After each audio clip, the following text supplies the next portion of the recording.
when you can have faith. The Jesus lifestyle is characterized by having no fears. At yan ang naramdaman agad ng kanyang mga alagad, kaya dumami ng dumami ang sumusunod sa kanya dahil noong mga panahon na yon, tulad ng panahon natin, napakaraming kinakatakutan ng tao. So ang mga prinsipyo ng Panginoong Jesus, do not fear the storm, do not fear evil spirits, even suffering, do not fear people, up to the point of do not even fearing death. Isang malaking kalayaan ang makahulagpo sa takot. Acts 4:13, when they saw the courage of Peter and John and realized that they were unschooled, ordinary men, they were astonished. And they took note that this man had been with Jesus. Nung panahon ng Panginoon, society was very highly stratified. May high society, may low society, there was no middle class. At yung mga ordinaryo, mga tao, talagang nangangayupapa doon sa mga special na tao, sa mga edukado, sa mga mayaman at makapangyarihan. Pero nagtaka ang lahat kung bakit ang lakas ng loob nila Pedro at ng kanyang mga kasamahan. Para mga walang takot, walang inferiority complex, walang pangamba, hindi nangangayupapa, hindi mapigil. At yun ang kanilang nasabi, kaya pala, mga tagasunod to ni Jesus. Si Jesus mismo na walang takot, maging sa kamatayan, natural ang kanyang mga tagasunod ay natanggalan din ng takot sa maraming bagay. To be with Jesus means to have no fear. Kaya hindi bagay sa mga Kristiyano yung marami pa mga fears o kaya hindi man lang nababawasan o humihina ang mga takot nila. More of Jesus means less fear. Pag sobra tayong natatakot, alam na natin ang dapat na reseta, dagdagan ang pananalig, dagdagan ang paglapit kay Jesus. The choice is yours. If you're going to be afraid, or if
you're going to believe, how do we go to the point as to not have fears? Have no dark or dirty secrets. Malaking takot ang ibinibigay ng mga sikreto natin, lalo yung mga marurumi at madidilim na mga sikreto. Mga krimen na nagawa, mga pagkukulang, mga pagtataksil, pandaraya, pagnanakaw. You create even your own shadows. At ang mga taong may mga malalakit, madidumit, maruruming mga lihim, ay maraming takot sa buhay. John 18:20, but Jesus told him, I have spoken freely in front of everyone. I have not said anything in secret. Mas maraming sikreto ang tao, mas maraming dapat itago. Mas maraming dapat ikatakot na mabunyag. So don't be blackmailable. Ang nabablockmail lang naman yung merong malaking lihim na sa takot niyang mabunyag, babayaran niya ng anuman, susuhulan niya, tatakpan niya ang bibig ng sino mang gustong magbunyag sa kanya. Blackmail draws strength from people's secrets and fears of being found out. Kahit pa yun ay political, social, or emotional blackmail.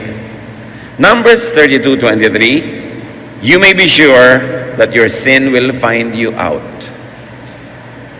Lalabas at lalabas ang totoo. Mabubunyag at mabubunyag ang katotohanan. So no fear means no deception. Gusto mong mabuhay ng malaya sa takot, huwag kang mandaya. Huwag kang magnakaw. Huwag ka mang umit. Huwag ka man linlang. Dapat totoo ka, hindi ka fake. 1 John 2:27, His anointing is real, not counterfeit.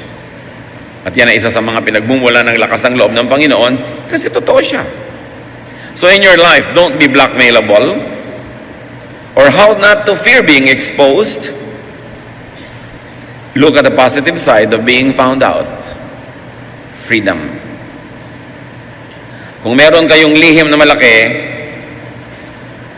bawasan ninyo ang mga dalahin yung takot. Huwag na kayong sobrang matakot na mabisto kasi pag nabunyag na kayo, makakalaya na kayo, finally.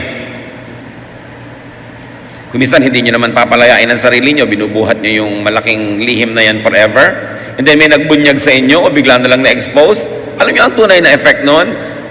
Aside from the momentary discomfort, kahihiyan, pag-uusig, pagbabayad, ang tunay na matagal na bunga sa buhay nyo nun, kalayaan, lumaya kayo sa pagtatago.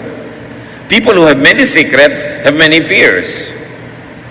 And so, set yourself free. John 8:32, the truth will set you free. From what? From falsehood and ignorance. From hiding. From needless suffering. From fear itself. Kaya kung meron kayong dapat ipagtapat nyo na. Para matapos na ang inyong pagdadala. Kung dapat kayo magbayad o magmulta, magbayad kayo at magmulta. Dahil kahit hindi kayo nagbabayad o nagmumulta, mas malaki pang binabayad nyo sa pagtatago ng isang sikretong nagpapahirap ng inyong loob, lumilimita sa inyo, naggagapo sa inyong buhay. How else do you get to a lifestyle of no fear? Have no weakness. In other words, have strength.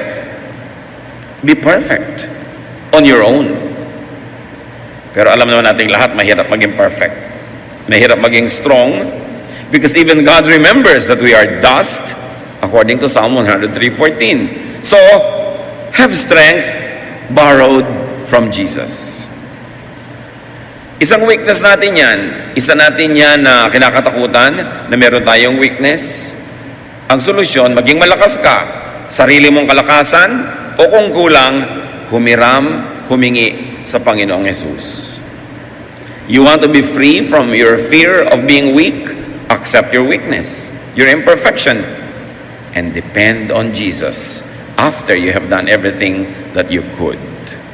Improve yourself, strengthen yourself, fortify yourself, and then for all else that is missing or lacking, ask Jesus to fill you.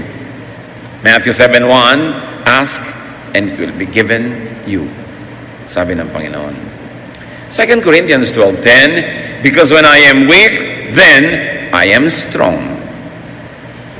Ito ang realization ni Paul. Sabi niya, ang dami-dami kong kahinaan, at kahit anong gawin ko, hindi ko mapalakas yung kahinaan na yon. So dumarating ako sa puntong wala na akong magawa, kundi iasa na lang kay Jesus yung kahinaan. At dahil iniasa ko yung kahinaan, naging kalakasan, therefore, I will celebrate my weaknesses because as long as I submit my weaknesses to Jesus, they become strengths. So isuko sa Panginoon. Weakness surrendered to Jesus becomes strength. So huwag mabuhay sa takot na hindi ko to kaya, kasi kaya ni Jesus. Baka mamatay ang asawa ko, hindi ko makaya, kaya ni Jesus at tulungan ka. Baka magkasakit ako at maghirap, hindi ko kaya ni Jesus at tulungan ka. Paano ko ako'y nabigo? Paano ko may nangyari sa akin? Paano ko nasunog ang aking bahay? Nalugi ang aking negosyo? O nawala ang aking papa? Kaya ko ba? Kaya mo. Basta nagpatulong ka sa Panginoon. Philippians 4:13, I can do everything through Him who gives me strength. Kaya yung mga iba sa takot na mawalan, hindi na lang nagsisikap na magkaroon. Sa takot na iwan ng lover, hindi na lang nagkakaroon ng lover. Sa takot na iwan ng kaibigan, hindi na lang nakikipagkaibigan. Sa takot na malugi, hindi na lang nagnenegosyo. Sa takot na mabuhay, pinapatay na lang ang sarili quietly every day. But must you live in such kind of fear? Your strength becomes your weakness when you put Jesus in the equation. So, don't be afraid to live. Get a life. Mamuhunan. Pagtubuin ka ng Panginoon, salamat. Kung nalugi ka, you and the Lord can handle it. Nawalan ka, you and the Lord can handle it. Dapat lang ang hindi mo mawawala sa buhay mo si Jesus. At pupunan niya, palalakasin ka, sa lahat ng bagay. How else do you have no fear? Have no false image.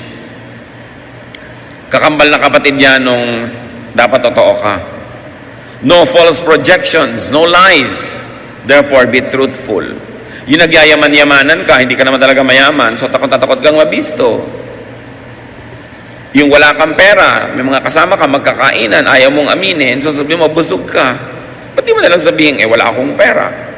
Kung ililibre nyo ba ako, di kakain ako. Kung hindi, antayin ko na ako dito sa labas. Yung nagtatali-talinuhan ka, may joke, hindi mo naman naintindihan, nakikitawa ka dahil tumawa na yung iba. Kasi hindi mo naman naintindihan kung bakit nakakatawa yun. May nadinig kang isang word na hindi mo maintindihan, nagpapanggap ka na intindihan mo, pero nakaka-insecure. So why don't you just be truthful? Do not deceitfully hide your weakness, so you have no false image to keep. Of course, we mean essential and fundamental weaknesses, not cosmetic. Hindi naman kasalanan na may peklat ka, takpan mo. Lagyan mo ng makeup. Hindi naman kasalanan na numinipis yung buhok mo, dinagdagan mo ng extensions. Hindi yun ang mga sinasabi nating huwag takpan. Cosmetic lang yun. It has no moral value at all. It's only aesthetic. But, in big things in your life, be truthful so you don't have to hide anything. Admission sets free. Hindi ko alam ano ba yun? Pakipaliwanag. Hindi ako marunong ng ganyan. Pakituruan ako. Hindi ko po naintindihan ang utos ninyo. Pwede po bang ulitin ninyo? Kaysa magpanggap ka na intindihan, susundin mo, mali yung ginawa mo, napagalitan ka, namultahan ka pa, it creates a lot of fear. Romans 7:18-19, I know nothing good lives in me, that is in my sinful nature. For I have the desire to do what is good, but I cannot carry it out. For what I do is not the good I want to do. No, the evil I do not want to do, this I keep on doing. Paul speaking. Sabi niya, alam niya yung gusto kong gawing mabuti, yun naman ang hindi ko magawa-gawa. Yung masamang ayaw kong gawin, ang totoo, doon na lang lagi umuwi, yun ang nagagawa ko. At dahil inaamin niya yon, parang sugat na tinatanggal ang takip para malinis, malanggas, magamot. Hindi pwedeng takpan ng sugat at asahan mong gagaling. Hindi pwedeng takpan ng mga kamalian na hindi na itutuwid dahil ito'y hindi na maitutuwid pa kailanman. Admission could also win sympathy, if not understanding or even support. Pag inaamin mo, mas meron pa mga simpatya sa iyong tao. Alam niyo mga kapatid ko, ang dami niyo mga katangian. Aba ang talino niyo, o ang yaman ninyo, o ang ganda ninyo, o napakamatagumpay kayo, maraming mainggit sa inyo. Doon sa mga potential na mainggit, makabubuting umamin kayo ng ilang mga kapintasan.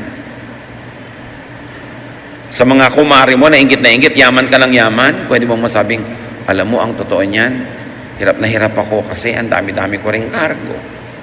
O pwede mong sabihin, ang dami-dami ko ngang pera pero hindi kami nakakasundo ng asawa ko. Yung totoo lang. Pag nakita ng mga tao na mga kandidatong mainggit sa inyo na meron din kayong mga kulang at mga kapintasan, mababawasan yung inggit nila, baka maging supportive pa sila sa inyo. Maling-mali yung mga tao na nagkikreate ng Superman, Superwoman image. Yung I can do everything, I can handle everything, ang talino ko, ang galing ko, ang husay ko, efficient ako. Actually, wala namang matutuwa sa inyo kundi amon nyo kung pinapakinabangan kayo dahil ang galing-galing nyo at ang husay-husay nyo. Pero yung mga karaniwang tao, mga kaibigan, kapwa manggagawa, maiinis pa nga sa inyo yan So hayaan nyo nang makita ng mga tao yung mga pingas.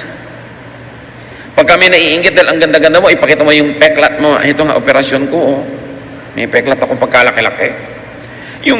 May peklat pala siya. Natuwa pa ngayon siya na may peklat ka. Hindi na siya mainggit sa'yo. Pero yung nagpapa-impress ka sobra, puro maganda lang ang pinapakita mo, yung mahusay lang, yung kalakasan mo, walang matutuwa sa'yo. It's wrong to always project a Superman or Superwoman image because you will only inspire jealousy. But when you show a little bit of your weakness, when you admit little bits of your imperfections, people tend to be kinder to you. Waiter, gutom na gutom ka, gusto mong madali. Alam mo, meron akong diabetes, bumababa na yung sugar ko, ayan o, namamatay na ako, pakidalian mo naman. Baka dalian. Pero yung nag-aamu-amuhan ka lang, bibilisan mo, baka hulugan pa niya ng ipis yung sopas mo at tanggalin niya ulit pag malapit na sa'yo. It's always good to admit a little bit of imperfection because the truth is, may imperfection naman talaga tayo. Ipakita mo, yung mga inggit na inggit sa mukha mo, siguro nagbobotox yan, siguro nag-stem cell yan. Ipakita mo yung mga kulubot na sa malayo hindi kita para makita na, ay, may kulubot din naman pala siya. Alam niyo yung mga tao, pag nakakita sila ng mga kapintasan nyo, sumasaya sila. Pero pag mukha kang perfect, nabubwisit sila sa inyo. So, bakit mo sila inisin? Show a little bit of this and enjoy your life. And work hard at being what you should be instead of hiding what you are. Nakakapagod magpanggap. Maraming calorie at energy ang nauubos sa pagpapanggap. Ba't hindi nilang ubusin yon sa self-improvement? Mapapagod ka rin lang itago yung totoo. Ba't di ka nalang magpagod na gawing totoo yung image mo? How else do you have no fear? Have no loss. Isa sa mga takot natin, mawalan, manakawan, maagawan. So you don't want to fear? Don't lose anything. But you will say, imposible naman yun. Sabi nga ng iba, something's lost and something's gained in living every day. Sure. So have no loss, or how do you have no fear? Don't be afraid. Be ready to lose things. To lose people. To lose ideas. Natatakot ka na baka kung magmahal ka ay mawala din siya. Hindi ka na lang tuloy magmamahal. Eh di magmahal ka, pero handa mo loob mo na pwede siyang mawala. Pwede siyang agawin ng kapitbahay, o agawin siya ng kamatayan, o agawin siya ng iba niya mga pangarap, pero at least 1, 2, or 3 days, nagmahala na kayo, huwag kang matakot na mawala yon, o maghanda ka na pwedeng mawala. Ganun talaga. Don't be too attached. But the other extreme is not to be attached at all. Be attached, but be ready to be detached when the time comes. Because nothing is forever. Nothing could be borrowed from the earth forever. Ibinabalik lahat. Pati ang hinihiram mong tubig na iniinom, ipapawis mo rin o ilalabas na rin sa iba't ibang paraan ng iyong bodily functions. Lahat ng kinain mo, ilalabas mo rin. Walang nahihiram forever. Yung tubig na ininom mo, sandali lang yan sa loob ng katawan mo, ilalabas mo rin yan. Tao, bagay, karangalan, kasiyahan, puro hiram. Huwag kang matakot magsole na hindi ka na tuloy gustong manghiram. Manghiram ka. At pag orasan ng solian, isoli mo. 1 John 2:15, do not love the world or anything in the world. Exaggeration siyempre yan. Ibig sabihin, do not love it to the point that you are enslaved and you are already tortured just by the idea of losing it. Hiramin at pag oras ng solian, isole. Having no fear is having nothing to lose or the readiness to lose, therefore no deep attachments. Tanggapin mo sa simula pa lang that nothing is forever. How do you have no fear? Have no defeat. Lagi kang manalo. Always be victorious. But again, you will tell me, imposible naman yon. So how do you have no fear of defeat? Either you always be victorious or be ready to be defeated. Do your best. Pag natalo ka, sa mo natural. You don't win all the time. You win some, you lose some. Something lost, something's gained every day. Yung iba ayaw na lang matalo, hindi na lang sila tuloy tumatakbo sa karera, hindi na lang sila nakikipag-compete, hindi na lang sila nabubuhay. Join, at kung natalo ka, of course. May mga araw na talo ka, may mga araw na panalo ka, at tanggapin mo sa fact na mas madalas talo. Kasi by virtue of statistics, isa lang naman ang nananalo. Sumali ka sa beauty contest, ikaw ay 17th runner-up, pwede na yun. Kasi hindi ka na sumali kahit kailan sa takot mo. So either you have victory or be ready not to win all the time. When you always do your best and yet somewhere in your heart, you are ready not to win all the time, you will be happy.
And you will be fearless.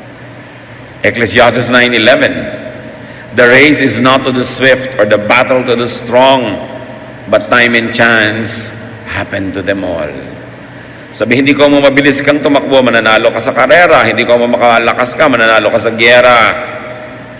Ecclesiastes 9:11, Contemporary English Version says it better. We each have our share of bad luck. Inaalat lang talaga. Inaalat ka, di sorry. Next time naman, baka iba. Tuwing sisikat ang araw, o tuwing lulubog ito, no matter what time of the day you start working and living, always be ready to win, but always be ready to lose. Participate in life. Give your best. You don't always get the best back. But when you always give your best, you will never get the worst. Ang batting average mo magiging mataas. How else do you have no fear? Have no pain. Diyan tayo takot sa pain. Have a painless life. But then again, you say, hindi naman pwede yon. Sabi ng Ecclesiastes 2:23, all of man's days, his work is pain and grief. Even at night, his mind does not rest. So ang tao talaga, may kakambal na mga hirap at sakit. So how do you experience a life of no fear? Well, have no pain, which is impossible, or develop and have a high threshold and tolerance for pain. Takot ka masaktan, edi huwag ka masaktan, pero imposible, masasaktan ka rin, pues mag-practice ka. Develop some callous protection. Parang paa na laging nakakaskas ng sapatos, nagkakakalyo. Yung kamay na laging gumagawa, nagkakakalyo, para hindi na siya laging masaktan. Lagyan nyo naman makalyo yung puso nyo here and there, para hindi kayo maramdamin. Ganun talaga ang buhay. Be ready to get hurt. Pag nagmahal ka, be ready to get hurt. Pagka nagnegosyo ka, be ready to get hurt. Kasi lagi nang merong akala mo kung sino. May bibiling hindi magbabayad, may supplier na hindi magsusupply o magde-deliver on time. Laging merong paraan para tayo masaktan. Kung magiging sensitive ka at balat sibuyas, wala ka nang gagawin araw-araw kundi umiyak. O magtatago ka sa loob ng lungga para di ka na masaktan muli. Buhay ka nga. Pero anong klaseng buhay naman yon? Yung nakatago ka lang sa loob ng lungga. So ganoon talaga ang buhay. Lalo kung susuong ka sa romance o business o competition, be ready to get hurt. Enjoy the fun, enjoy the pleasure, enjoy the joy, the happiness, but be ready to get hurt. Patay na lang ang hindi nasasaktan. Habang nasasaktan ka pa, meron ka dapat ipagpasalamat. Ibig sabihin, buhay ka pa. Nakakaramdam ka pa. Huwag kayong magulat kung may problema o hirap ang buhay. Because we live in an imperfect world. 1 Peter 4:12, do not be surprised at the painful trial you are suffering, as though something strange were happening to you. Ba't kayo nagugulat? Nagdurusa kayo. Natural lang. Kasama yun sa buhay. How else do you have no fear? Have no nightmares. Huwag kang magkaroon ng mga bangungot, mga takot, but this might require avoiding sleep.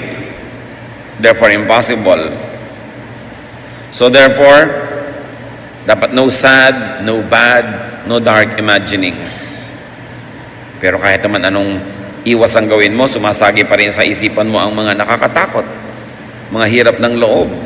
So ano na lang gagawin mo? Either have no nightmares, which is impossible, or just choose your focus. Binangungot ka, nagising ka, edi uminom ka ng tubig, matulog ka ulit, hoping that you will dream of nicer things. Or always refocus when the view is ugly. Pag sumasagi sa isipan natin yung mga nakakatakot na bagay, di naman talaga naiiwasang sagian ka kuminsan, pero huwag mo nalang patagalin. Itaboy mo agad, palitan mo ng mga magagandang bagay. Hindi natin laging napipili kung anong mga isipin na dadaan sa pagitan ng dalawa nating tenga.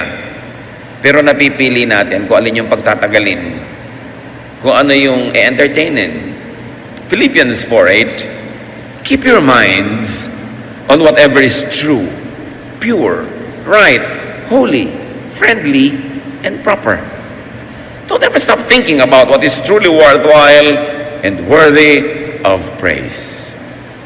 So niya, may isipin ka na rin lang, ang isipin mo na yung maganda. Pwede ka naman mag-isip ng pangit. Ano naman mapapala mo kaya na iniisip mo? Pwede kang mag-alala tungkol sa kinabukasan. Ano naman ang mapapala mo? Wala pa yung kinabukasan, hindi mo naman alam kung yung inaalala mo matutupad o hindi. Pwede kang mag-alala tungkol sa mga sakit ng buhay mo nung araw, kaapihan mo, kalungkutan, pwede, pero ano naman mahihita mo na gawin yun? Wala ang asawa mo, pwede kang mag-alala na nagtataksil siya, pero ano naman ang nangyari sa'yo kung yan ang inisip mo? Mapipigil mo ba kung totoo? Ang masama nun na hindi pala totoo, pero nag-alala ka na rin. So, piliin ang iniisip. Disiplinahin ang utak. Parang TV channel na pupunta sa pangit, edi ilipat mo agad. Bakit mo tatagalan? Pangit pala. At yun ang kapangyarihan ng tao. Napipili natin kung anong iniisip. Kung minsan, pag hindi ka nagbabantay, hindi mo napipili kung ano yung dumadapo. Edi itaboy mo agad kasi pwede mong piliin kung sino yung pagpupugarin mo sa loob ng iyong utak. Mga ibon, dadapo-dapo, pero pag binugaw mo naman, umaalis. Pero pag pinamahay mo, magtatagal, mangingitlog pa. It's your choice. So how do you have no fear? Have more of Jesus. Gaano natin siya kakilala? Gaano natin talaga kala mo mga katuruan niya? And let Jesus have more of you. Isuko natin ang isuko, dagdagan ang pagsuko kay Jesus para siya ang makapanaig, siya ang maghari sa ating buhay. Because Jesus is the King of the no-fear lifestyle. Know Jesus more, be closer to Jesus. John 16:33, Jesus says, I have told you this, so that you might have peace in your hearts because of me. While you are in the world, you will have to suffer. But cheer up, I have defeated the world. So niya, kaya ko ito sinasabi, para hindi na kayo dapat magdusa. Alang-alang sa akin at dahil sa akin, pwede kayong hindi magdusa tulad ng pagdurusang nararanasan nyo. So gano'n, habang nandito kayo sa mundo, tanggapin nyo na yung katotohanan na may pagdurusa, pero huwag kayong siraan ng loob. Nagapi ko na, napagtagumpayan ko na ang buhay sa mundo. So what do you fear? Do not fear the past. Kasi tapos na. Alam namang i-replay mo pa yan, kasalanan mo na yon, tapos na eh. Na-rape ka minsan, 3 beses mong inisip, di naging 3 beses, 30 beses kang na-rape uli sa imagination mo. Nahulog ka minsan, uulit-ulitin mo sa isip mo, nagkakaulit-ulit yon. So huwag mo nang isipin sa isip mo para huwag nang maulit pa. Do not fear the future. Wala pa eh. Huwag ka naman natatakot sa wala pa. Pwede pa yun madirect, pwede pa yun maiba. And do not fear the present because you are very actively engaged in the present. Pwede kang maglagay ng input, pwede mo ibahin ng timpla, kasi present, kasali ka pa. So fortify and strengthen yourself. Palakasin mo ang iyong loob, patibayin mo ang iyong dibdib, palaguin mo ang iyong pananampalataya, mag-practice kang mahirapan, sapagkat ang mundo'y bayan ng hinagpis. Sabi ni Walagtas, mamamaya'y sukat ni bayan ng dibdib. Magpakatibay ka.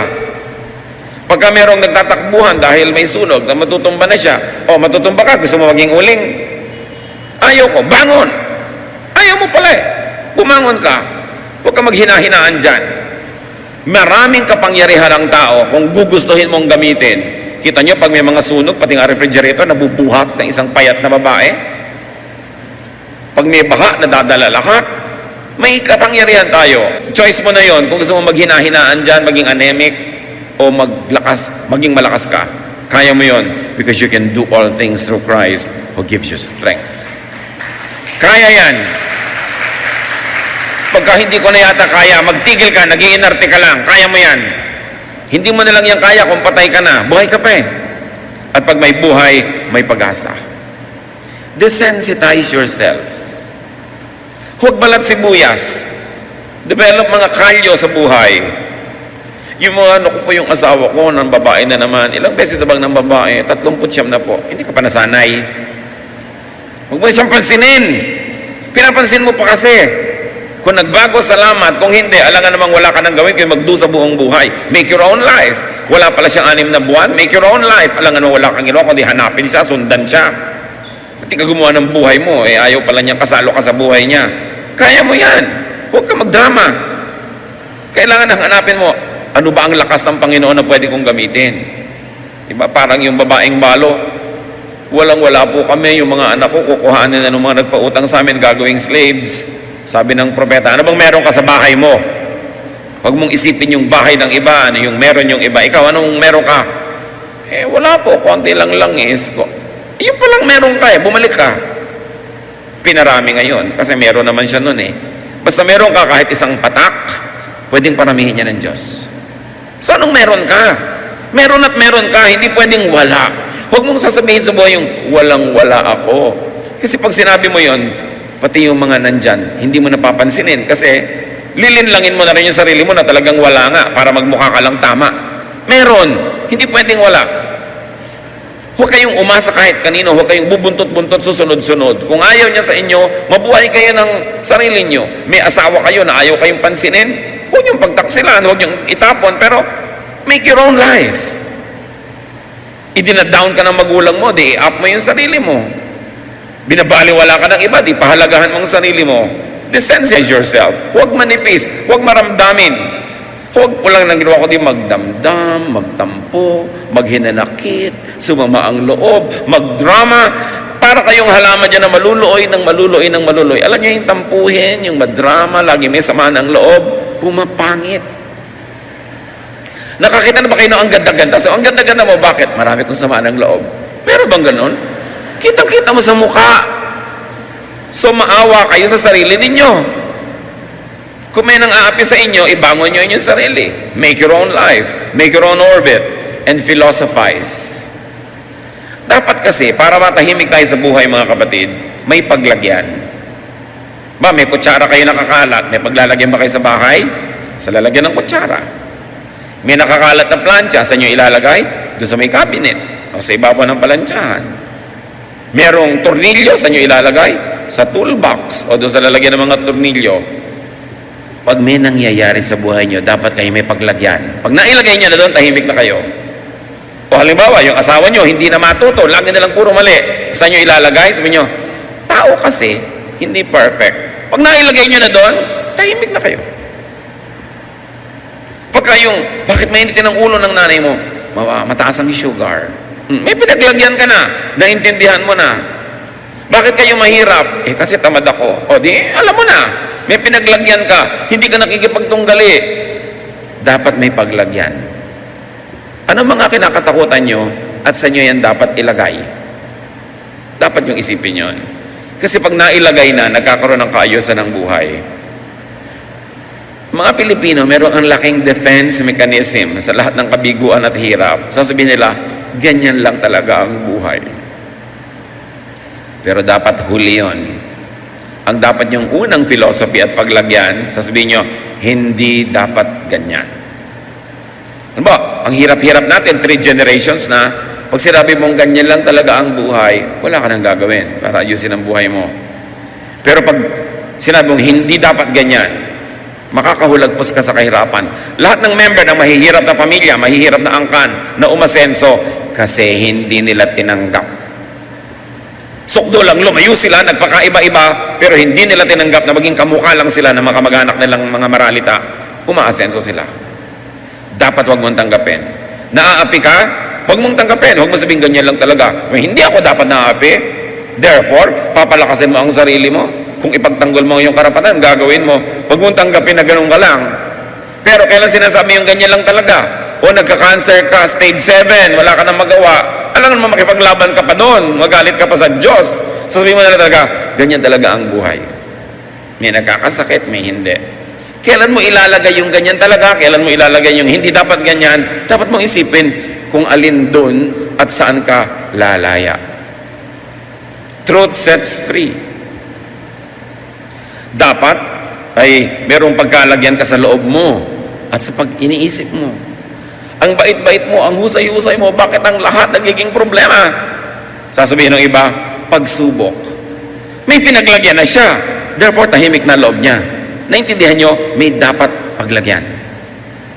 Sa ko ilalagay itong iniisip ko na to, hindi ko talaga maintindihan. Pagsubok. Sino ang model mo? Si Job. Okay, may pinaglagyan ka na. So hintayin mo na lang ang deliverance ng Panginoon at huwag ka na makipagtunggali sa nangyayari sa buhay mo ngayon dahil kahit ka naman nakikipagtunggali, walang mangyari.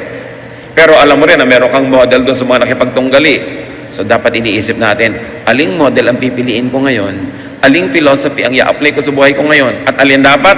Yung magpapalaya sa iyo ngayon. Yung magbibigay sa iyo ng ginhawa, ng liwanag, ng kasiyahan, ng kalayaan.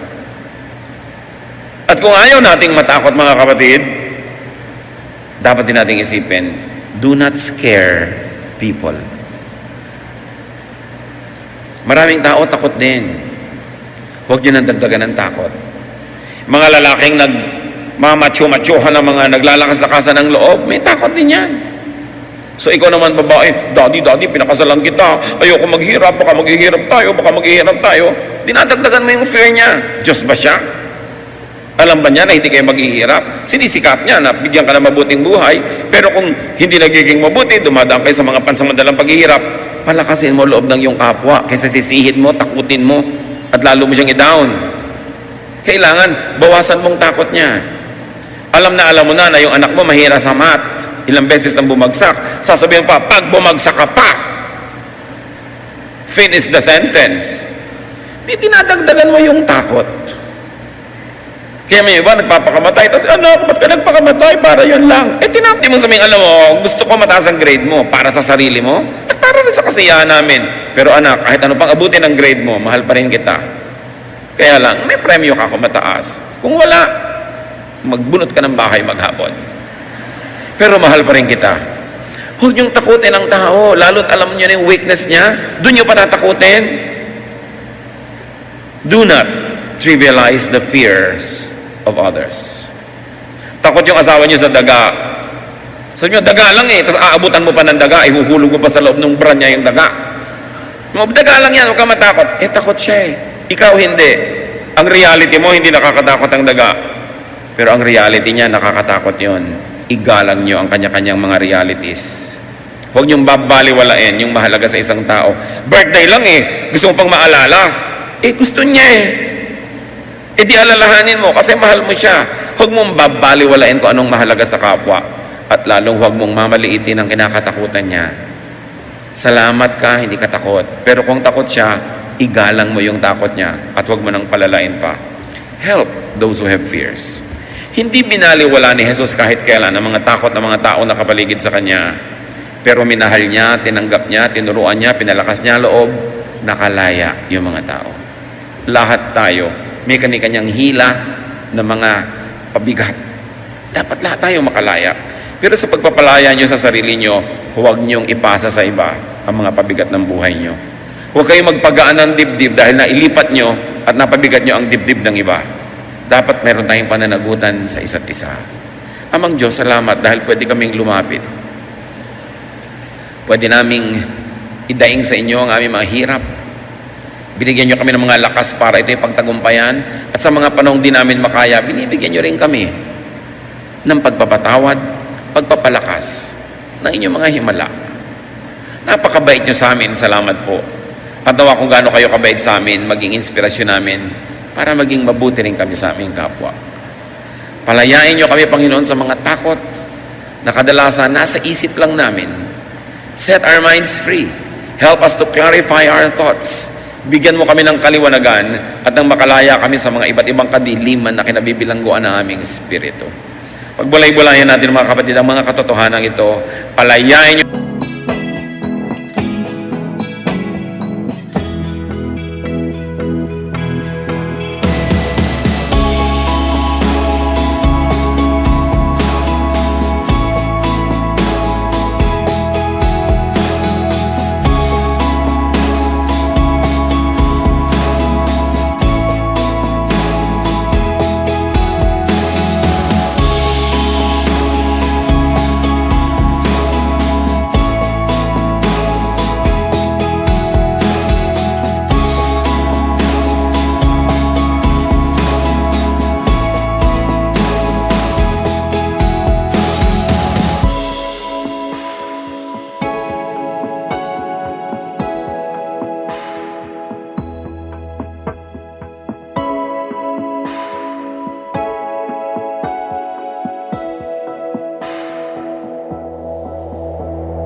Inyong mga sarili sa pangalan ng Panginoon.